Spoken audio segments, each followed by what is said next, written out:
I've heard people say they had faith for something, but maybe God's changed his mind. My God doesn't have doubts. My God doesn't second guess himself. If my God says he's going to make a way, he's going to make the way. In Genesis chapter 17 and verse 17, then Abraham fell upon his face and laughed, and he said in his heart, shall a child be born unto him that is 100 years old?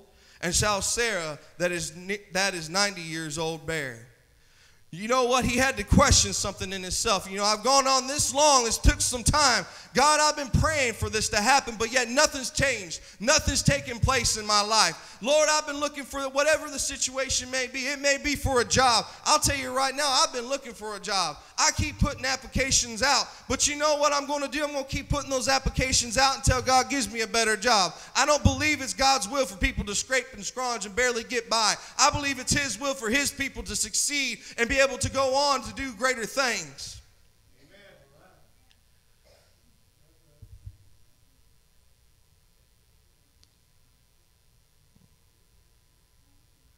Genesis chapter 18.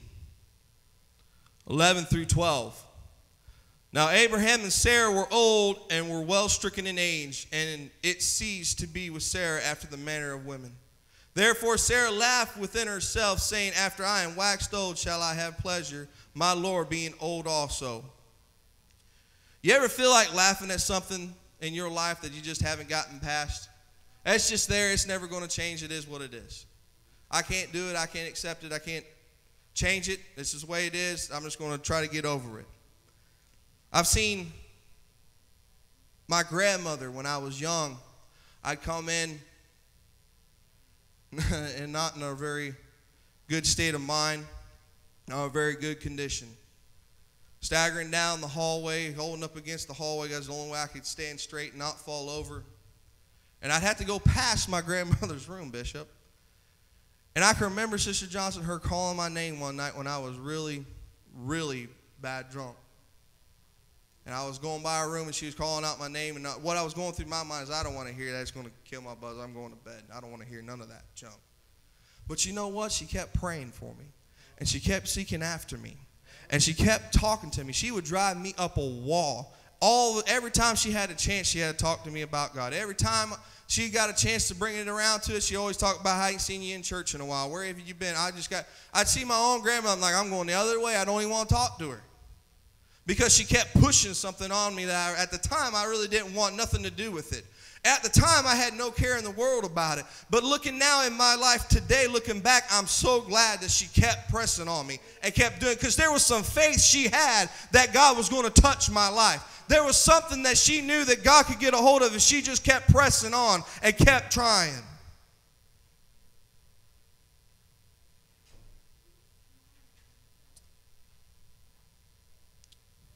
Time goes on, and Abraham had his son Isaac. How did this man who was called the father of the faithful start out in such little faith? It's because he wasn't born with faith, it grew in him. Hebrews 11 and chapter 11 verse 1, it says, now faith is the substance of things hoped for, the evidence of things not seen. Faith is not just saying something, speaking something into existence. For real faith to grow in your life, you have to keep working for it. In James 2, chapter 2, verse 20, but wilt thou know, O vain man, that faith without works is dead. You know, I was talking about the job thing. If I want a better job, James, I can't say I want a better job and never fill out an application. I have to do something. Where we fall short on it sometimes in my life, I don't know about you, but in my life where I fall short is, God, you take care of it, and then I don't do anything at all. I want God to take care of it, but I don't want to have to struggle no more on this situation. I don't want to have to fight anymore at all on it. God, I have faith that you can take care of it, but I can't do it no more. And going back up, verse 18, it says, yea, a man may say, thou hast faith, and I have works. Show me thy faith without thy works, and I will show thee my faith by my works. What I'm talking about is our faith begins to grow and we can get great faith, but we've got to put foot to what we're saying. We can't just preach about it and talk about it and hope just saying it alone is going to change. We need to go for it. We need to press on for it. If you got problems with your job, you need to do something to try to help it, but have faith that God's going to work it out for you. If you've got some lost loved ones, you need to keep praying for, keep talking to them, but you need to keep going and talking. You need to keep calling them. You need to keep letting them know that the church is here for them. You've got to keep going on with you. Have the faith. But put the work to the faith, and I'll show you what real faith is all about.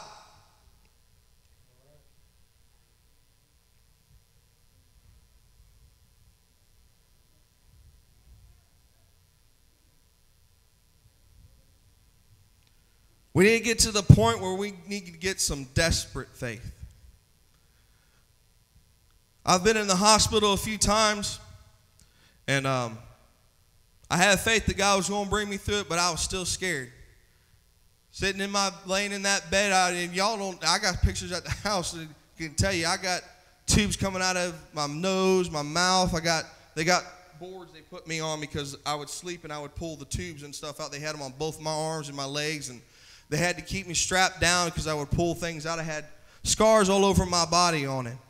It's hard when you see a situation like that to say God is going to make a way for it when everything looks down in dark and gloom. But you know what? I believe that God's going to make a way for me no matter what I go through.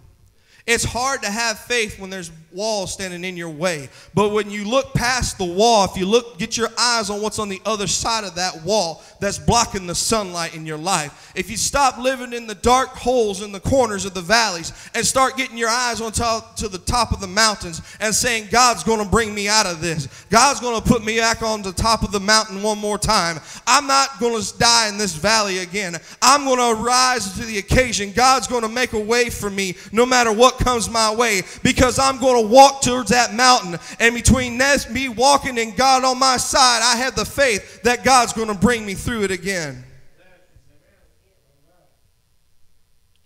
We need to put work to our faith. It works. Just look through the scriptures you can find in many places. In Mark chapter 10, starting at verse 46, it says, "And they came to Jericho, and as he went out of Jericho with his disciples and a great number of people, blind Bartimaeus, the son of Timaeus, sat by the wayside begging. And when he heard that it was Jesus of Nazareth, he began to cry out and say, Jesus, thou son of David, have mercy on me. And many charged him that he should hold his peace, but he cried the more a great deal, Thou son of David, have mercy on me. And Jesus stood still and commanded him to be called. And they called the blind man, saying unto him, Be of good comfort, rise, he calleth thee. And he, casting away his garment, rose and came to Jesus. And Jesus answered and said unto him, What wilt thou that I should do unto thee? The blind man said unto him, Lord, that I may receive my sight.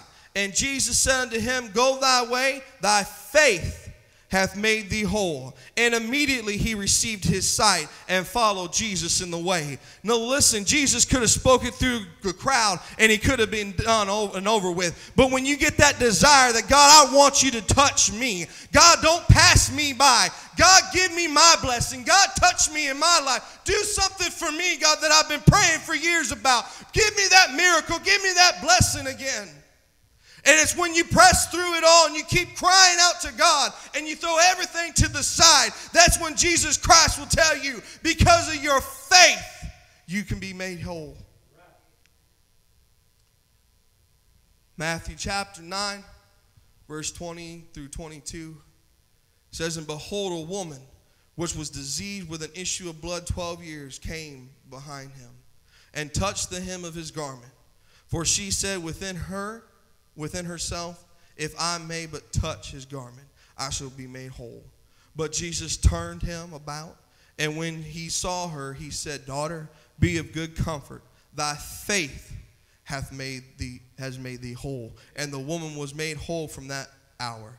When we got to realize that sometimes when we go down so many times, Sister Earl, and you pray for the same thing and nothing begins to happen, nothing takes place, nothing drastic changes on it. But if I keep going down and keep praying, Sister Earl, if I keep making the work, if I keep taking the effort to keep going down, God, if you'll touch me, God, if you'll touch this situation in my life, God, remember my lost loved ones, God, remember this one, whatever the situation may be, God, if you'll just move on this, keep praying, keep pressing through, and that's when God's going to come on and say, thy faith has made you whole. That's what we need to press on forward. That's our faith being built up by our works, because we keep going back to God, and God is faithful to follow through with his promises to us.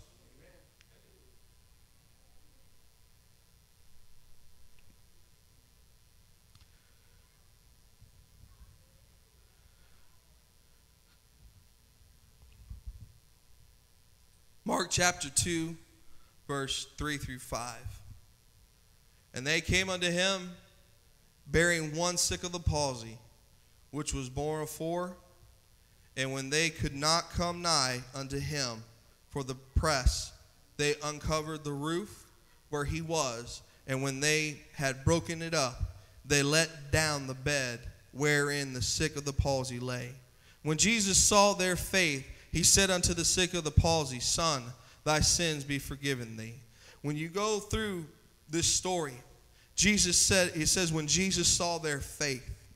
There's something about when you're willing to tear stuff apart to get to God. When you're willing to throw everything to the side, like Bartimaeus, he threw his garment to the side.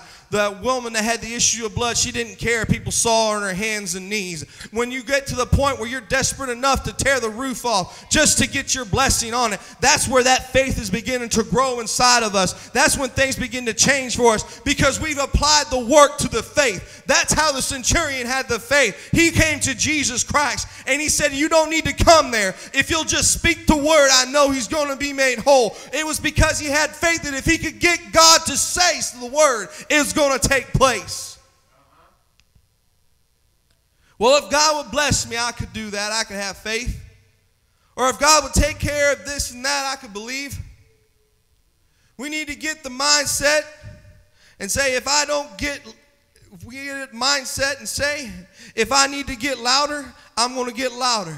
If I need to get through the group and press through it and scream, the Son of David, have mercy on me, I'm going to get to that point.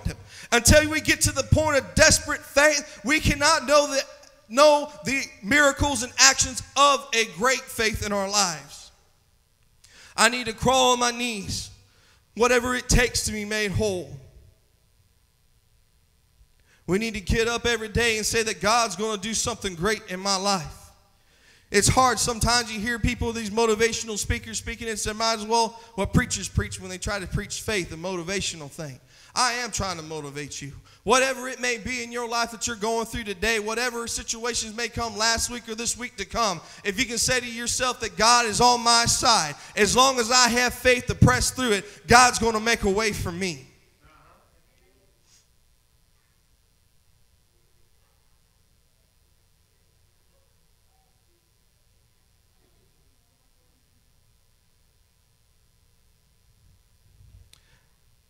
As Christians, sometimes we get caught up on too much of talking the talk and not walking the walk. I can give the best advice in the world to somebody else, but I'm the last person that can listen to my own advice sometimes. I'll tell somebody, well, just pray about it. But then when I face a problem, I do everything but pray about it sometimes.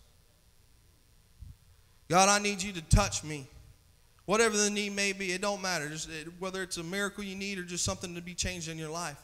God, if you'll just do this for me. But you know what? I don't need to pray that. I need to pray, God, just give me the faith to get through it. Because God's going to take care of it no matter what it is. God's already promised to bring us through all our trials and our obstacles that we face in our lives.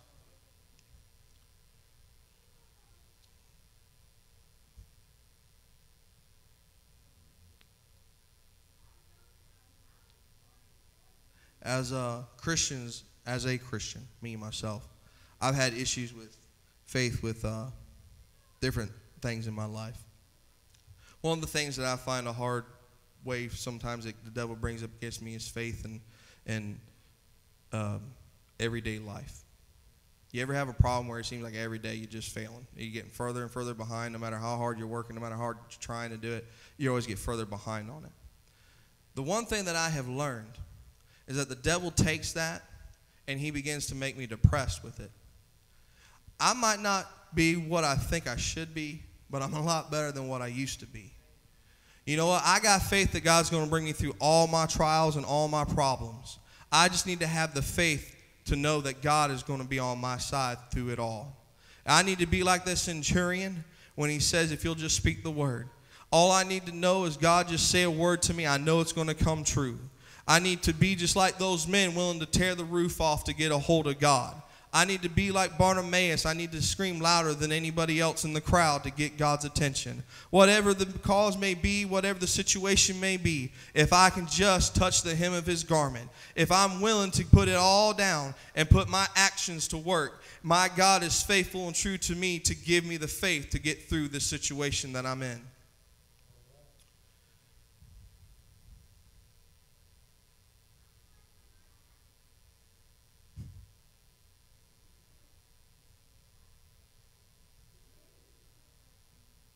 Amen. I'm looking at my clock on my little thing right here. It ain't very long, but that's all my message. I ain't a long-winded preacher at all. I'm trying to think of something. I'm trying to get some faith to preach longer, but it ain't working for me right now. But you know what? I hope somebody got something out of this morning. I mean, preaching faith, it's sometimes a hard thing to preach on because so many people are in dire need of it, and sometimes it's the ones preaching it. And I just hope that somebody this morning got something out of this. I hope that you guys walk this way this morning with more faith than what you came in this building this morning with.